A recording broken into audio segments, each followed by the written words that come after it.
আসসালামু আলাইকুম রহমতুল্লাহি ওবরকাতুহু।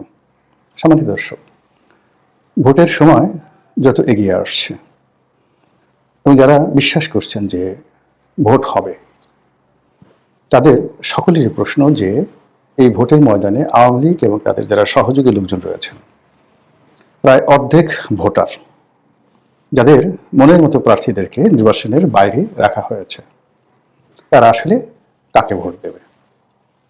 বিএনপিকে, এনসিপিকে, নাকি জামাতকে? এটা হলো এক। ২ নম্বর হলো কেন তারা ভোট কেন্দ্রে যাবে? এখানে স্পষ্টতই আওয়ামী লীগের সভানেত্রী এবং দলের যারা নেতাকর্মী রয়েছেন শীর্ষ পর্যায়ের, তারা ইতিমধ্যে স্পষ্ট জানিয়ে দিয়েছেন যে আওয়ামী লীগকে যদি ভোটের বাইরে রাখা হয়, তাহলে এই ভোট নিয়ে আওয়ামী লীগের কোনো মাথা ব্যথা নেই এবং আওয়ামী লীগের যারা নেতাকর্মী রয়েছেন তারা কোনো অবস্থাতেই ভোট কেন্দ্রে যাবেন না ভোট দেওয়ার জন্য। তো এটা যদি হয় তাহলে একটা ভয়াবহ বিপর্যয়ের কারণ ঘটাবে।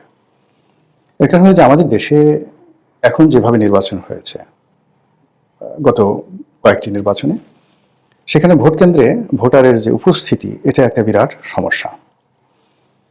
আওয়ামী লীগ একছত্রভাবে তাদের সকল রাষ্ট্রীয় ক্ষমতা তারা প্রয়োগ করার পরেও 10%, 15%, 20%, মানে এক একটা নির্বাচনী এলাকাতে এক এক রকম ঘটনা, এবং কোনো কোনো জায়গাতে এমনও হয়েছে যে শতকরা 5 ভাগ ভোটারও ভোট কেন্দ্রে উপস্থিত হয়নি বিগত তিনটি নির্বাচনে। আবার কোনো কোনো কেন্দ্রে 70% ভোটার উপস্থিত হয়েছে, যেখানে আসলে শক্ত প্রতিদ্বন্দ্বী প্রার্থী ছিল এবং হাড্ডাহাড্ডি লড়াই হয়েছে। তো সেক্ষেত্রে সামনের যে নির্বাচন, এটিকে যদি প্রতিদ্বন্দ্বিতামূলকভাবে শো করা না যায় ভোটারদের কাছে, এখানে সেই 5%, 10%, 11%, 12% এরকমই হবে, এর বেশি হবে না। আর কিছু কিছু জায়গাতে হয়তো 80% হয়ে যেতে পারে, যেখানে আসলে ভোটের মাঠটা ইতিমধ্যে জমজমাট হয়ে পড়েছে। তো সমস্যাটা কোথায়? অতীতে আওয়ামী লীগ যেটা করেছিল সেটা হলো তাদের অনুগত প্রশাসন ছিল, মিডিয়া ছিল, এবং তারা ওই মুহূর্তে ভারত, আমেরিকা, ইউরোপীয় ইউনিয়ন কাউকেই পাত্তা দেয়নি। ফলে তার ইচ্ছা মতো ব্যালট বাক্স ভরেছে, ইচ্ছা মতো রাখতে ভোট করেছে, ইচ্ছা মতো বিনা ভোট করেছে, ইচ্ছা মতো রেজাল্ট ঘোষণা করেছে এবং সবাইকে সেটা মেনে নিতে হয়েছে। কিন্তু এবার তো এটা 1% সম্ভব নয়। এটা করার সঙ্গে সঙ্গে ইলেকশন কমিশন সেখানে ভোটটা বন্ধ করে দেবে।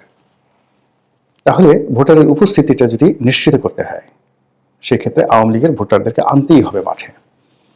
এটি এত কঠিন একটা বিষয় যে হিমালয়ের যে পর্বতমালা, সেটিকে যদি কাঁধে এনে বা ঠেলে, গুতিয়ে, ধাক্কা দিয়ে আপনার বাড়ির পাশে আনার কেউ চেষ্টা করে, ওটা যেভাবে কঠিন, একইভাবে এই ভোটের ময়দানে আওয়ামী লীগের যে 50% ভোটার আছে, তাদেরকে ছলে বলে কৌশলে ভয় দেখিয়ে, টেনে হিসড়ে, প্রলোভন দেখিয়ে, হোয়াট এভার মেবি, আপনি যেটাই বলেন না কেন, ভোট কেন্দ্রে আনা ওই রকম কঠিন একটা বিষয়। এটা হলো আমার ব্যক্তিগত অভিমত। 2 নম্বর হলো যে আওয়ামী লীগ যদি এই নির্বাচনে কৌশল করতে চায়, মানে খেলতে চায় প্রার্থীদেরকে নিয়ে, তাহলে যেটা হবে সেটা হলো তারা সেই একটা জায়গাতে জামাতের ময়দানে উপস্থিত হবে, যেখানে তারা কৌশল মনে করবে যে আমাদের প্রার্থী স্ট্রং, আর অন্য জায়গায় তারা বিএনপির প্রার্থীর পক্ষে নামবে, জনসংখ্যা বড় হবে এবং প্রার্থীদেরকে মাথায় তুলে নাচবে, মনে হচ্ছে যে প্রার্থী তারা জিতে গেছে। কিন্তু শেষমেশ তারা ভোট দিতে আসবে না, যাবে না, বা ভোট কেন্দ্রে ঢুকে তারা ব্যালট পেপার নষ্ট করবে এমনভাবে। তাতে কি হলো যে সবাই একটা ইমেজে রইল, ভোটের দিন পর্যন্ত প্রচুর ভোটার উপস্থিত হয়েছে, আওয়ামী লীগের সব লোক ভোট কেন্দ্রে এসেছে, কিন্তু শেষমেশ তারা ভোট দেয়নি, হা ভোটের জায়গায় না ভোট দিয়েছে, না ভোটের জায়গায় হা ভোট দিয়েছে, আর প্রার্থীকে এমন সিল মেরেছে প্রতীকের উপর যেখানে ভোটটা নষ্ট হয়ে যায়। তাহলে কি হবে বলেন? এরকম একটা অবস্থাতে কি হবে? দিন শেষে দেখা গেল যে সবাই এটা মারাত্মক বিপদে মানে ফেলবে।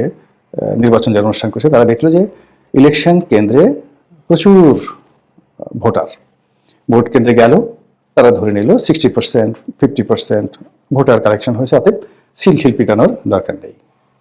কিন্তু দিন শেষে গুনে গুনে দেখা গেল 5%, 6%।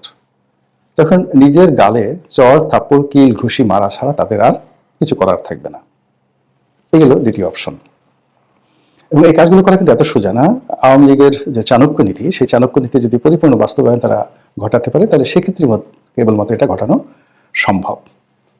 থার্ড যে অপশন, সে অপশন হলো এলাকার যারা প্রার্থী তারা আসলে সত্যিকার অর্থে এই আওয়ামী লীগের নেতাকর্মীদেরকে উদ্বুদ্ধ করতে পারলো তাদের ম্যাগনেটিক নেতৃত্ব দ্বারা, তারপরে তাদের বক্তব্য দ্বারা এবং তাদের নানা রকম কর্মকাণ্ড দ্বারা আওয়ামী লীগের যারা নেতাকর্মী তারা উদ্বুদ্ধ হলেন এবং আওয়ামী লীগের ভোটারদের জন্য একটা নিরাপদ জোন, সেফ জোন সংশ্লিষ্ট ইলেকশন কমিশন, প্রশাসন সবাই সেখানে উন্মুক্ত করে দিল যে এখানে যাদের বিরুদ্ধে মামলা আছে, তারপর যারা চিহ্নিত সন্ত্রাসী অপরাধী তাদেরকে বাদ দিয়ে আওয়ামী লীগের যারা ক্লিন ইমেজের লোক তারা যদি ভোটের ময়দানে আসেন তাদেরকে সম্মান জানানো হবে, এমনকি তাদেরকে মঞ্চেও নিয়ে বসানো হবে। এবং এটি যদি শান্তিপূর্ণভাবে করা হয় তাহলে আওয়ামী লীগের যে রাজনীতি এটি খুবই কঠিন হয়ে যাবে আগামীর দিনগুলোতে, এবং সেক্ষেত্রে যারা যোগ্য প্রার্থী তারা এখানে লাভবান হবে। 4 নম্বরে যেটা মনে হচ্ছে সেটা হলো যে আওয়ামী লীগের কিছু লোক গেল, ভোট দিতে গেল এবং তারা প্রার্থীদের এবং রাজনৈতিক দলগুলোর যে গত সেই 17 মাসের যে কর্মকাণ্ড, সেই কর্মকাণ্ডকে যদি তারা বিবেচনায় নেয় এবং সেই অনুযায়ী যদি তারা ভোট দিতে চায় তাহলে বিএনপির কপাল খারাপ। এক্ষেত্রে জামাত, এমনকি এনসিপি, এমনকি চরমোনাই যারা প্রার্থী আছেন তাদের কপাল খুলে যাবে। এর কারণ হলো এই দলগুলো জাতীয় পর্যায়ে, যেমন জামাত জাতীয় পর্যায়ে আওয়ামী লীগকে হিট অ্যান্ড হার্ট করে তেমন কোনো কাজ করেনি। তারপর যে সকল মব হয়েছে সেগুলো মব হয়েছে, সেই মবের জন্য পরোক্ষভাবে জামাতকে দায়ী করা হয়, কিন্তু প্রত্যক্ষভাবে এর সঙ্গে জামাত ছিল এটা লোকজন দেখেনি। কিন্তু সে তুলনায় পথে ঘাটে মাঠে হাটে বাজারে যদি মবের হিসাব করা হয়, কারা বেশি মব করেছে, কারা চাঁদাবাজি করেছে, কারা আওয়ামী লীগের নেতাকর্মীদের বাড়িতে হামলা করেছে, মামলা দিয়েছে এবং তাদের ব্যবসা প্রতিষ্ঠান দখল করেছে ইত্যাদি, যে পথের প্রান্তরে যে ডাটাগুলো, তথ্যগুলো আছে, এগুলো যদি ভোটাররা বিবেচনা করেন সেক্ষেত্রে একটি বিশেষ দলের কপাল পোড়ার সম্ভাবনা অনেক অনেক বেশি। আবার অন্যদিকে মানুষের মন তো নরম হয়ে যায়। তো মানুষের মনকে নরম করার যে জামাতি কৌশল রয়েছে সেই কৌশল যদি তারা কাজে লাগায়, তারপরে ভালো ব্যবহার করে, তাদেরকে আশ্বাস দেয়, ভরসা দেয়, সেক্ষেত্রে আওয়ামী লীগের যারা ভোটার তারা যদি ভোট দিতে চান, ভোটের ময়দানে রীতিমতো বিপ্লব হয়ে যাবে। এটাকে যারা ম্যাটিকুলাস ডিজাইন বলবেন বা অন্য কোনো কিছু বলবেন, এতে লাভ হবে না। মূল ব্যাপার হলো যে এই বাংলাদেশে আওয়ামী লীগের নেতাকর্মীদের বিরুদ্ধে যারা মামলা করেছেন, এই মামলার বাদী কারা, কয়জন আছে জামাতের লোক মামলা করেছেন, কয়জন বিএনপির লোক, কয়জন এনসিপির লোক, খুঁজে দেখেন, সে অনুযায়ী ফলাফল হবে। এখানে শেখ হাসিনা উনি যতই বলে দিন না কেন, ভারত যতই বিএনপিকে ফেভার করার চেষ্টা করুন, তারপর যাকে বলা হয় প্রশাসন বিএনপির ব্যাপারে যতই ঝুঁকে থাকুক না কেন, এখানে যদি শক্তি প্রয়োগ করে, প্রশাসনিক শক্তি প্রয়োগ করে ব্যালট বাক্স না ভরা হয় এবং এখানে যদি যাকে বলা হয় একটি ভুয়া রেজাল্ট শিট তৈরি করা না হয় প্রশাসনের তত্ত্বাবধানে, কিংবা এখানে যদি সেনাবাহিনী সরাসরি হস্তক্ষেপ করে একটা ঘোষণা দিয়ে দেয়, এই কাজগুলো যদি না হয় সেক্ষেত্রে ভোটের মাঠের যে চালচিত্র, সেই চালচিত্রে আজকের দিন পর্যন্ত বেশিরভাগ সিটে জামাতের প্রার্থী এগিয়ে থাকবে। এবং বিভিন্ন এলাকাতে যারা ইসলামপন্থী রয়েছেন, যারা মহিলা ভোটার আছেন এবং যারা এই বছর তরুণ প্রজন্মের ভোটার হয়েছেন, তারা যে আসলে শেষ মুহূর্তে কি করবে এটা বলা যাচ্ছে না। আমরা আলোচনার শুরুতে আবার চলে আসি, যেটা বলছিলাম যে আওয়ামী লীগের ভোট কোন দিকে যাবে বা আওয়ামী লীগের ভোটাররা কাকে ভোট দেবে। স্পষ্টতই বোঝা যাচ্ছে যে গত 17 মাসে বিভিন্ন এলাকাতে তারা যাদের দ্বারা জুলুমের শিকার হয়েছে, অত্যাচারিত হয়েছে, যে সকল চাঁদাবাজ চিহ্নিত সন্ত্রাসী তাদের বাড়িঘর লুটপাট করেছে এবং এলাকাতে দাপিয়ে বেড়াচ্ছে, তাদেরকে আওয়ামী লীগের লোকজন ভোট দেবে না। আওয়ামী লীগের লোকজন যদি জোর করে তাদেরকে আনা হয়, এমনকি বুথের মধ্যে ঢুকিয়ে দেওয়া হয়, সেক্ষেত্রেও ফলাফল খুব ভালো আসবে না, খুব খারাপ আসবে।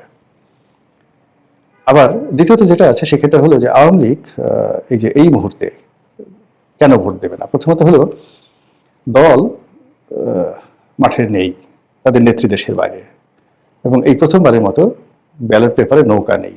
এটি যে কোনো আওয়ামী লীগের লোকজনের জন্য অবমাননাকর। ফলে তাদের যদি পিত্তি থাকে, আমরা বলি না যে লাশ শরণ থাকে তোর পিত্তি নেই, তো পিত্ত থাকে বা পিত্তি থাকে, তাদের যদি ন্যূনতম চেতনাবোধ থাকে, মর্মবোধ থাকে, মানবিক বোধ থাকে, তাহলে এটাকে তারা একটা অপমান হিসেবে মনে করবে, এই জন্য তারা ভোট দেবে না। আবার উল্টোটা হতে পারে, কেন ভোট দেবে? এখানে এক নম্বর হতে পারে যে তারা মনে করতে পারে যে আসলে আওয়ামী লীগ খারাপ করেছে, এই জায়গা থেকে তাদের বের হয়ে আসতে হবে, শেখ হাসিনা ভালো কাজ করেনি, এই বোধ যদি আওয়ামী লীগের নেতাকর্মীদের মধ্যে আসে তারা ভোট দিতে পারে। আরেকটা দিতে পারে, সেটা হলো যে যেভাবে অতীতের সংখ্যালঘু সম্প্রদায়দেরকে জিম্মি করে ভয় দেখিয়ে মানুষ ভোট আদায় করেছে, ঠিক এইবারও একই কায়দায় সেই ব্যবস্থা করা যেতে পারে, তাদেরকে ভয় দেখানো হতে পারে। এবং সেইটা ভয় দেখিয়ে আসলে আওয়ামী লীগের যদি সেই নিজেদের ভোট 30%, অন্যান্য মিলিয়ে আরও 15%, 50% ভোটের একটা অংশ আনার চেষ্টা করা হতে পারে ভয় দেখে, কিন্তু এটা ভালো ফলাফল আনবে না। এটা হয়তো 2%, 3% লোকের জোরাজুরি করে আনা যেতে পারে, কিন্তু বদনাম ছড়িয়ে পড়বে, সিরিয়াস বদনাম ছড়িয়ে পড়বে। এবং আজকের দিন পর্যন্ত ভোটের যে মাঠ, সেই মাঠে জোরাজুরি করার কোনো স্কোপ নেই।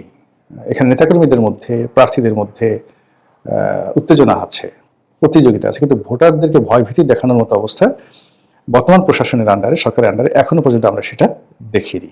তো দেখা যাক ভোটের হাওয়া কোন দিকে যায়, ভোটাররা কোন দিকে যায়, কোন প্রার্থী কত ভোট পায়, আর আওয়ামী লীগ কাকে ভোট দেয়, আর নির্বাচনের দিন কি ফলাফল আসে। আসসালামু আলাইকুম রহমতুল্লাহি ওয়া বারাকাতুহু।